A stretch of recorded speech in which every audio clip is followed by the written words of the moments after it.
Bismillahirrahmanirrahim. Assalamualaikum. Once upon in time, ada dua orang tikus bernama Snip dan Scurry, serta dua ekor kurcaci bernama How dan Ham. Mereka tinggal di sebuah labirin. Karena ada yang gak suka dengan tikus, oke, kita pakai pemeran pengganti. Di sini ada Snip dengan kemampuan deteksi perubahan dengan cepat. Ada Scurry yang memiliki kemampuan mengambil keputusan dengan cepat. Kemudian Ham, si kaku pengingkar perubahan. Dan ada How, si pencari aman. Pada suatu ketika mereka menemukan sebuah stasiun keju. Wow, mereka pun sangat senang karena akan memiliki persediaan yang cukup banyak. Setiap hari mereka datang ke stasiun keju tersebut untuk makan, senang-senang, dan hura-hura. Halo Bre, apa kabar? Baik dong. Apalagi ini keju kita melimpah. Beh, mana sepatu kalian Bre? Kok nggak dipakai? Halah, sepatu ini buat apa? Persediaan keju kita banyak, jadi nggak perlu nyari lagi. Jadi buat apa sepatu Bre? Nyantai, nikmati dah hidup ini. Lo pada mabuk Bre? Dikit. Tadi kejunya campur lempok sama micin. Lumayan bisa ngeplay.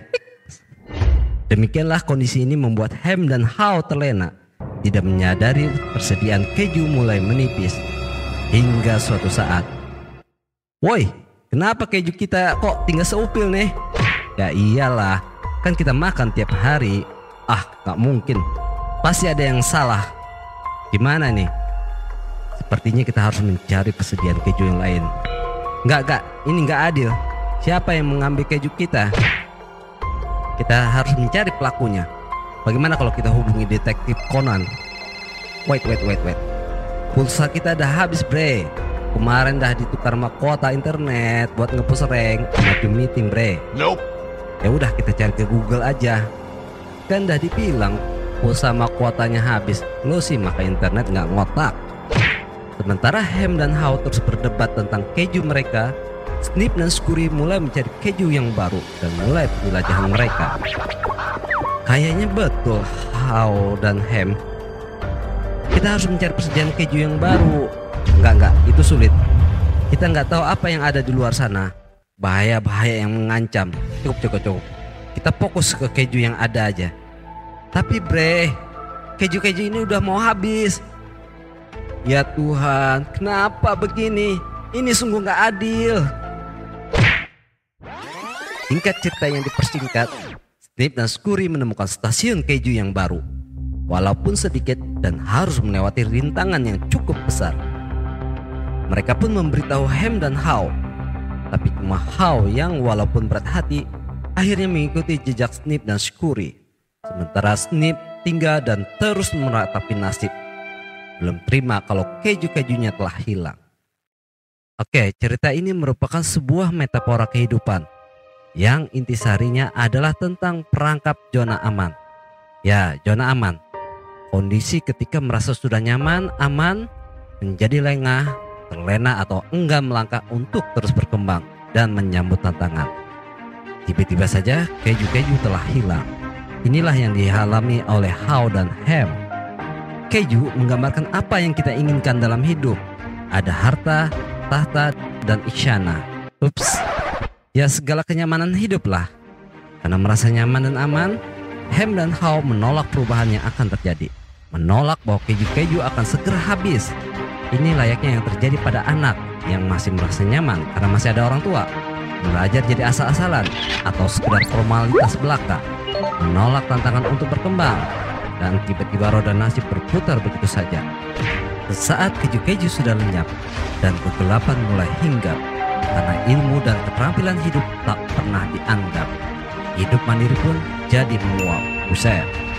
Atau perangkat zona aman yang terjadi pada anak yang mungkin terbiasa hidup ala kadarnya, terbiasa hidup susah, tapi secara bawah sadar justru menikmati kesusahan, menolak untuk berkembang karena sudah nyaman dengan kesusahan hidup. Aneh bukan? Jika kita lihat di kelas bagaimana para Ham mania mencari posisi duduk. Giliran guru bertanya, para How bersembunyi dalam diam, menunggu Snip dan Scurry bekerja. atau menunggu bel istirahat menyelamatkan jiwa. Tentu saja perangkat zona aman bisa menimpa siapa saja. Bisa guru-guru, guru-guru senior, guru-guru bersertifikasi, guru-guru aliran konvensional, orang tua yang enggan belajar ilmu pengasuhan, cukup dengan ilmu warisan, siswa-siswa, baik siswa darah biru, siswa skala median dengan skill pas-pasan, bahkan siswa low budget si pencipta kesedihan. Ya, siapapun bisa terperangkap zona aman. Pertanyaannya, seberapa dalam terperangkapnya dan seberapa besar keengganan untuk menghadapi tantangan dan perubahan. Oke, terlalu dramatis mungkin, tapi coba kita belajar dari Nokia yang pernah menjadi perusahaan smartphone raksasa dunia yang kemudian ambruk karena gagal mengantisipasi perubahan dan kalah dalam persaingan. CEO Nokia berkata, "Kami tidak melakukan sesuatu yang salah, tapi tiba-tiba kami kalah. Demikianlah hidup berlalu begitu dengan cepat. Jika tidak tanggap, maka penyesalan akan segera terungkap, karena datang selalu terlambat." Hei, hidup memang bukan tentang persaingan, tapi persiapan untuk antisipasi perubahan yang pasti terjadi. Saya tidak mengajarkan untuk skeptis atau khawatir berlebih dengan masa depan, tapi bersiap dengan perubahan dan mulai mencari tantangan untuk men-trigger perkembangan diri. Belajar dari naluri tanggap Snip dan Scurry, alih-alih menghindari tantangan, tapi terbiasa menyambut tantangan. Selesaikan setiap hambatan agar harapan senantiasa terbentang. Anjay. Kit, kuasai teknologi informatika, pelajari ilmu yang selaras dengan minat yang beretika, latih ketekunan, keteguhan dan mawas diri agar ketika badai menimpa diri sudah siap seketika. Everybody, terus kembangkan diri dengan kepribadian, pengetahuan, keterampilan yang bisa mensupport pekerjaan dan kehidupan. Jangan takut, jangan gentar. Innallaha ma'ana. Mantap. Mulai dari sekarang, tata hidupmu dan lihat masa depan dan tujuan. So, terus belajar agar perubahan setiap detik berjalan. Move on dari keju yang akan usai berlenggang. Cari dan nikmati tantangan-tantangan baru agar hidup tidak monokrom. Perlu hati agar tidak monoton. Tinggal pilih, ambil kemudi atau menjadi sapi. Oke, itu dulu cerita kita hari ini. Semoga bisa bermanfaat, menjadi pengingat kita bersama. Jangan sampai terjebak dalam zona aman. Simpan keju-kejumu di tempat yang aman, di kulkas, biar awet.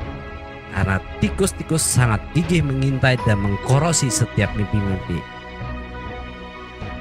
Selalu waspada, Kid. Wassalam. Sementara itu, Hem yang masih belum terima dengan kenyataan merasa marah. Dengan rasa kemarahan, ia pergi ke Dewa Kegelapan dan memberikan dirinya untuk mendapatkan simbiot agar dapat membalas dendamnya terhadap dunia. Dunia pun tak lagi menjadi aman. Ia akan menghantui orang-orang yang tidak subscribe.